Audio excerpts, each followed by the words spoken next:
आज के इस ऑनलाइन क्लास में एक बार पुनः आपका स्वागत है। एमए फाइनल भूगोल के पर्यावरण भूगोल के इस प्रश्न पत्र में हम लोग पिछले दिनों पारिस्थितिकी तंत्र के बारे में अध्ययन कर रहे थे। आज हम लोग उससे आगे पारिस्थितिकी तंत्र में ऊर्जा प्रवाह, एनर्जी फ्लो इन इकोसिस्टम के बारे में अध्ययन करेंगे। देखिए, हम लोग जानते हैं प्रत्येक पारिस्थितिकी तंत्र में या प्रत्येक पारितंत्र में या इकोसिस्टम में एनर्जी का प्रवाह होता रहता है।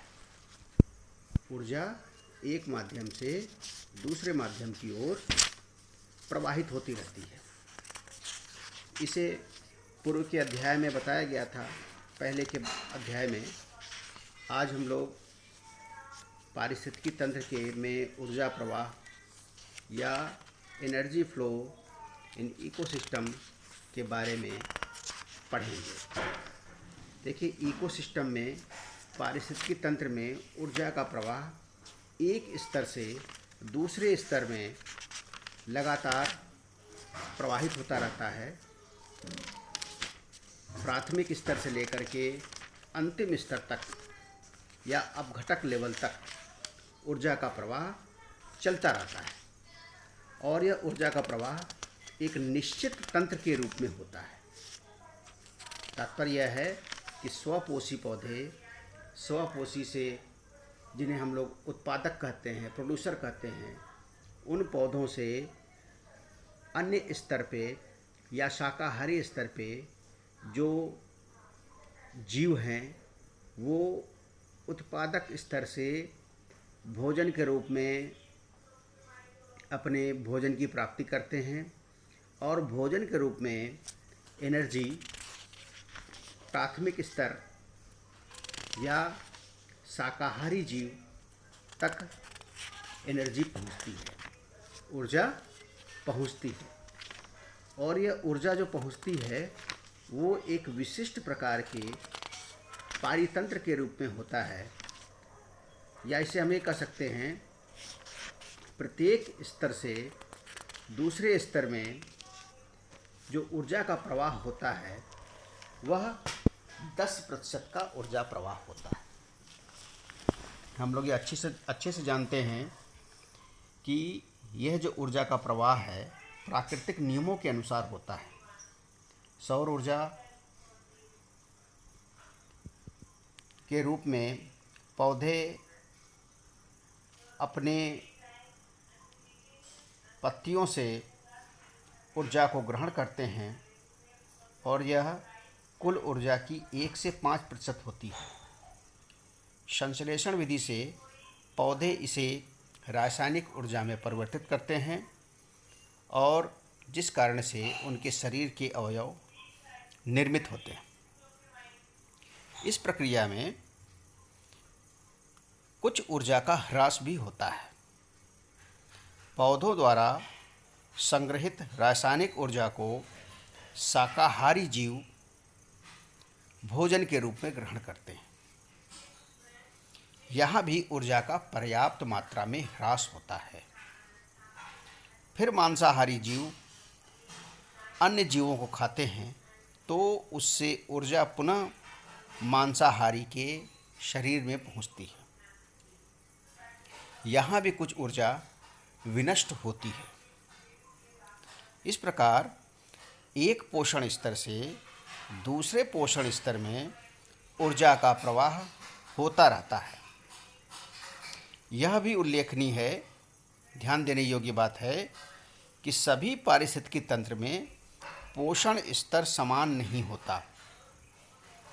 जैसे जंगल पारिस्थितिकी में कई पोषण स्तर पाए जाते हैं, जबकि घास या झील पारिस्थितिकी में पोषण स्तर कम होते हैं।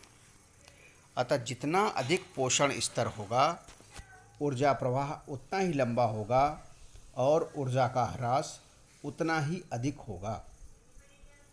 ऊर्जा ग्रहण करने वाले जीवों के समाप्त हो जाने पर कुछ ऊर्जा पुनः वापस लौट जाती है और कुछ गुप्त रूप से संचित कर ली जाती है।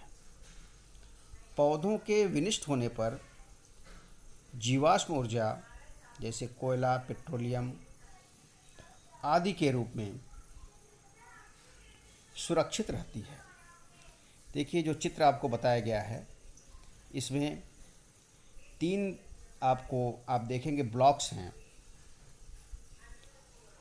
प्रथम पोषण स्तर पौधे जो बड़ा सा बना हुआ है, दूसरा द्वितीय पोषण स्तर शाकाहारी जीव और तीसरा तृतीय पोषण स्तर मांसाहारी जीव। इसमें आप देखेंगे कि अगर हम बाएं से दाएं की ओर देखें तो पहला जो स्तर है या पहला ब्लॉक है उसमें कुल प्रकाश एनर्जी के रूप में आ रही है, जिसे आई कहा गया है। आई मतलब कुल ऊर्जा निवेश।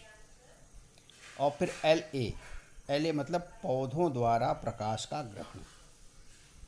फिर पीजी कुल प्राथमिक उत्पादन या ए कुल संग्रहण। एनयू मतलब अप्रयुक्त ऊर्जा। एनए उपभोक्ता द्वारा अप्रयुक्त ऊर्जा। आर श्वसन। ये सब किलो कैलोरी प्रति वर्ग मीटर प्रतिदिन का है। इसमें यह है कि एक पोषण स्तर से जैसे ही दूसरे पोषण स्तर की ओर जाते हैं तो काफ़ी अधिक एनर्जी या ऊर्जा वायुमंडल में निश्चित कर दी जाती है और कुछ ऊर्जा दूसरे पोषण स्तर तक आता है और यह संपूर्ण ऊर्जा का 10% होता है। आप देख सकते हैं कि प्रथम स्तर पे जितनी एनर्जी आई गई है प्रकाश का, उसका 10% पोषण एनर्जी के रूप में पौधों द्वारा संग्रहित किया गया, जो कि यहाँ पर 150 LA के रूप में दिखाया गया है।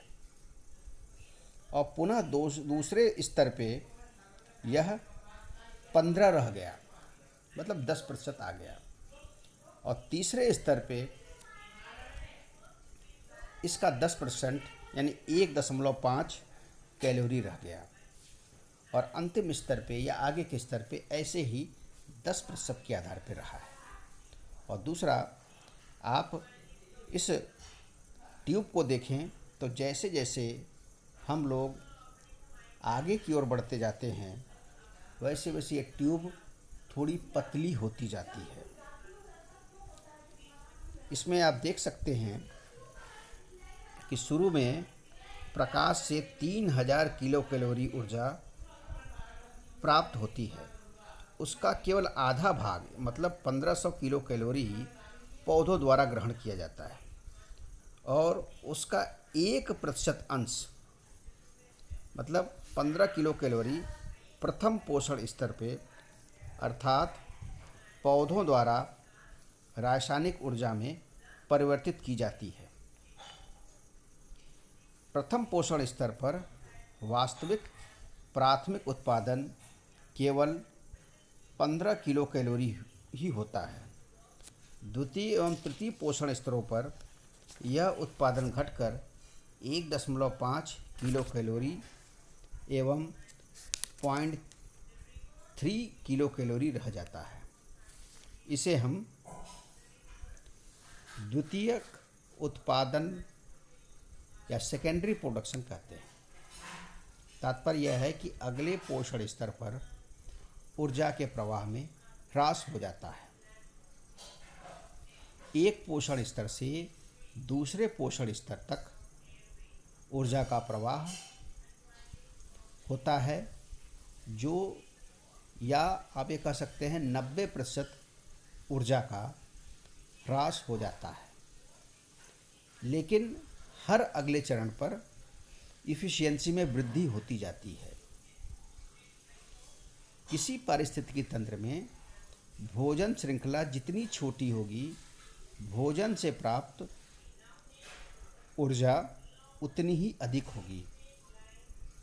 यही कारण है कि शाकाहारी जीव मांसाहारी जीवों की तुलना में अधिक भोजन ऊर्जा प्राप्त करते हैं, जिसके फलस्वरूप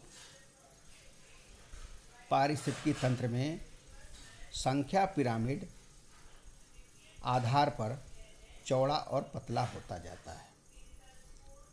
तो आज हमने अध्ययन किया, इसके लिए बहुत बहुत धन्यवाद। शेष फिर अगले